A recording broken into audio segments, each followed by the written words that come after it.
राधे। महाराज जी राधे राधे। महाराज जी जिंदगी खुशी से बितानी चाहिए, मैं सबको ये समझाते भी हूँ, पर मेरे अंदर से खुद अपने आप को खाली महसूस करता हाँ, खुशी कहाँ से आएगी? ब्रह्म भूता प्रसन्नात्मा न शोचति न कांक्षति समा सर्वेषु भूतेषु मद भक्तिम लभते पराम। जो भगवान का साक्षात्कार कर लेता है वही प्रसन्न रहता है। सब कोई प्रसन्न नहीं रह सकता। चाहे जितना रुपया इकट्ठा कर लो, चाहे जितनी भोग सामग्री इकट्ठा कर लो, चाहे जितने भोग भोग लो, प्रसन्न नहीं हो सकते। प्रसन्न तो सिर्फ भगवान से होगे। संसार के भोगों से वैभव से नहीं, जितना आप भगवान में चित्त जोड़ोगे उतने ही आप प्रसन्न होगे, उतने ही आपको आनंद का अनुभव होगा। तो चाहे नाम में चित्त जोड़ो, चाहे भगवान की लीला चरित्र से चित्त जोड़ो, चाहे भगवान के धाम में जोड़ो, भगवान के रूप में जोड़ो, ये सब भगवत स्वरूप है। बिना भगवान का भजन किए प्रसन्न तब लग कुशल न जीव कहूं सपने हूं मन विश्राम जब लग भजत न राम को शोक धाम तज काम। अब भगवान का भजन नहीं करोगे तो गलती बनेगी, पापाचरण होगे। पापाचरण करने वाला कभी प्रसन्न रह सकता है? वो चिंता शोक भय उद्विग्न विषाद यही उसके अंदर आएंगे। प्रसन्न आप कहो भी कि खुशी रहो तो ऐसे थोड़ी खुशी रहेंगे। खुशी तो तब रहेंगे जब हृदय की खुशी हो। तो खुशी तभी आएगी जब भगवान से जुड़ोगे। भगवान का नाम जप करो, भगवान की सेवा करो, भगवत भाव रखो सब पे, तभी प्रसन्नता आएगी। संसार में प्रसन्नता नहीं। करोड़ों मिल जाए तो भी उदास ही रहोगे। देख लो, अरे भाई रुपये का सुख थोड़ी होगा। 1 करोड़ मिल गए तो तुम्हें सामने वाला 5 करोड़ का भोग करते दिखाई दे रहा है, और जब 5 करोड़ हो जाएंगे तो 50 वाला सामने यहाँ भेज दिया जाएगा। अब तुम्हारी दृष्टि में आएगा अभी तो बहुत कमी है। अगर विश्व लेवल के तुम धनी बन जाओ तो भी वासनाओं की पूर्ति नहीं होने वाली। और कुछ नहीं है, भगवान से चित्त जुड़ा है तो तुम बादशाह हो। चाह मिट्टी चिंता मिट्टी मनुआ बेपरवाह, और जिनको कछूल चाहिए वो साल के साथ नाम जब चल रहा भगवान के भरोसे, जैसे भगवान रख रहे, महलों में रखे चाहे झोपड़ी में बास दे आनंद ध्यान। तब खुशी होती जब भगवान से चित्त जुड़ता है। भगवान का भरोसा नहीं, भगवान से चित्त नहीं जुड़ा तो भाई हम शास्त्र सम्मत बात कहते हैं कि कभी कोई खुश नहीं रह सकता। हर्षित हो सकता है, हर्षित नई गाड़ी आई, हर्षित हुआ ना। अब एक्सीडेंट हुआ तो शोकित हो गया ना। खुश नहीं हो सकता, खुश नहीं रह सकता।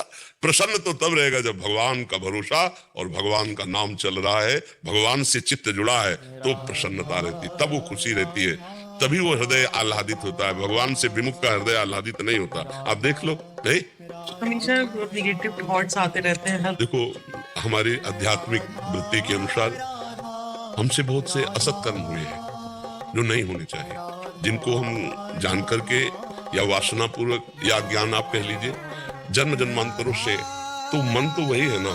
तो मन में जब नकारात्मक सोच आती है उसका लक्षण होता है मलिन हो चुका है। नकारात्मक सोच बहुत हानिकारक होती है, ये डिप्रेशन तक में पहुंचा देती है, और यहाँ तक कि अपने शरीर की हानि भी करवा देती है। जब वृत्ति अपनी चरम सीमा में तो फिर उसको असहनीय हो जाता है। तो इसको ठीक करने के लिए एकमात्र मन को पवित्र करना है। अच्छा, मन पवित्र करने के लिए लौकिक कोई औषधि नहीं है, आध्यात्मिक है, भगवान का नाम। अगर आप थोड़ा समय भी एकाग्रता पूर्वक नाम जपना शुरू करें तो आप देखेंगे आपकी सोच में परिवर्तन आ जाएगा। आप पति में भगवान की भावना करके उनकी आज्ञा के अनुसार सेवा करना, परिवार में भगवत भाव करके, चाहे बच्चा हो चाहे सास ससुर हो, उनकी सेवा करना और नाम जप करना, और ये विचार करना कि हमको नकारात्मक सोच क्यों करनी, मेरे भगवान है ना।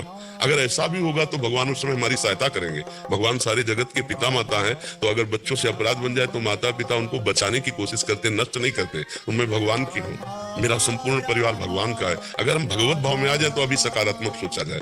आज 20 साल से हम वैसे दिनचर्या चल रही और डायलिसिस होता है, और भगवान की कृपा से सकारात्मक सोच है, हमारा मन बीमार नहीं है, तो हम आनंदित है। इस समय भी हम आनंदित है। और आप सोचो, आप शरीर से स्वस्थ हो और सब सुविधाएं हैं, मान लो सबसे, फिर आपका नकारात्मक सोच क्यों? कि मम्मी पापा के कोविड में जाने के बाद से पता नहीं हमेशा लगता है इनकी डेथ हो गई, उनकी डेथ हो। अच्छा, इस संसार का नाम क्या जानते हैं? इस लोक का नाम यहाँ सबको मरना पड़ेगा, फिर क्या सोचना। जब सबको मरना है तो अपना भी नंबर आने वाला है, पता नहीं कब है। मेरी नहीं लगती है, मतलब जैसे बच्चे को रात में लगता है कहीं ऐसा नहीं कुछ हो गया, उसको हस्बैंड को लगता है। हाँ, अब एक बात तो सोचनी पड़ेगी कि जब इसका नाम मृत्यु लोक है तो आपको अपने दिमाग में बैठाना पड़ेगा कि कब कौन कहाँ बिछुड़ जाए, इसका कोई भरोसा नहीं, पक्का समझ लो। इसलिए नाम जप करो, इसीलिए तो अध्यात्म की जरूरत है। नहीं तो अभी तो माता पिता थोड़ा दूर है, आप जो बिल्कुल आपके प्राण हैं, अगर उनसे बिछो हुआ तो फिर आप क्या करोगे? फिर तो आप तो अपने को संभाल ही नहीं पाओगे, और इसका स्वरूप यही है, बिछो होना। पक्का विछो होना। कुछ गर्भ से ही विछो हो जाते हैं, बच्चे गर्भ से ही अंतर, कुछ बड़े होकर हो जाते हैं। और कितनी ऐसी घटनाएं हैं जो संसार में आप देख रहे हो कि प्रियजनों का एक क्षण में नाश हो जाता है, बिछुड़ना हो जाता है। तो ये तो आपको थोड़ा दिमाग में लाना पड़ेगा। अगर आध्यात्मिक दिमाग नहीं बनाओगे तो पार्थिव दिमाग तो आपको परेशान कर देगा। ये तो परेशानी, कहीं ऐसा ना हो जाए, कहीं ऐसा ना हो जाए, कहीं ऐसा ना हो जाए। इस तरह की जो मन में कल्पनाएं उठती हैं, उस भगवान की भक्ति के द्वारा उन्हें रोकी जा सकती है। नहीं, ये बहुत परेशान कर देती है। अगर आप गंभीरता में ले गए तो आपको डिप्रेशन में पहुंचा सकते हैं। इसलिए बहुत सावधान रहिए, नाम जप कीजिए और भगवान के परम पवित्र चरित्र हैं उनको सुनिए, जिससे मन निर्मल होगा। सत्संग सुनते हैं आप रोज? आनंद जी, मैं तो YouTube पे आपको जो है बहुत ज्यादा सुना हूं। जी हमारा एक छोटा सा प्रश्न है, हम मंदिर में जैसे जाते थे तो मुझे बहुत आनंद आते थे, बहुत आनंद, मतलब इतना आनंद कि कब दर्शन कर लिया ये तक मुझे नहीं पता चलता। अब मैं मंदिर जाता हूँ अभी भी, लेकिन मेरे अंदर कोई भाव नहीं आता है, न प्रेम का, न वो आनंद, मेरे अंदर भाव नहीं आता। इसके दो कारण हो सकते हैं। अगर कोई संत वैष्णव अपराध बन गया तो ये बात हो सकती है। दूसरी बात और हो सकती है, इत्र की दुकान में जब हम पहली बार जाते हैं तो हमको खुशबू लगती है। जब इत्र की दुकान में बहुत बार वही समय देने लगे तो हमें खुशबू लगना बंद हो जाती है। अब उससे पावरफुल और खुशबू आवे तब मुझे समझ में आएगा। तो इसमें दो भाव देख लीजिए आप, या तो भजन करते हुए ऐसी स्थिति आ गई या उससे ऊपर आनंद की जरूरत है, और या फिर भजन में कोई अपराध बन गया जिससे वो आनंद सूक्ष्म रूप में परिवर्तित हो गया। तो अब ये आपको देखना है। हाँ, जैसे भगवान के आनंद की बातें हैं कि 4 माला में बहुत आनंद आने लगा, और एक समय आता है कि 4 माला में बिल्कुल आनंद नहीं आता। आप 40 की जरूरत है, क्योंकि उसकी खुराक बढ़ चुकी है। तो या तो आप इसे पॉजिटिव इस तरह देखिए, और अगर कहीं ऐसी बात है तो या किसी संत महात्मा कोई अपराध तो नहीं बन गया, किसी का दोष दर्शन, किसी की निंदा, किसी की अवहेलना, अगर ऐसा नहीं हुआ तो खुराक बढ़ गई। प्रयास तो यही रहता है किसी को कष्ट न हो। हाँ, खुराक बढ़ गई है, और बढ़ाइए, और आनंद की उत्पत्ति हो, तब आपको सुख मिलेगा। हाँ, देखो भगवान की बड़ी कृपा है कि कम से कम लगे तो हुआ। नहीं, संसार में तो ऐसे प्राणी जो भगवान से एकदम विमुख है। और आप नाम जप कीजिए और प्रसन्न रहने की चेष्टा कीजिए, नकारात्मक सोच को बढ़ावा मत दीजिए। धन्यवाद।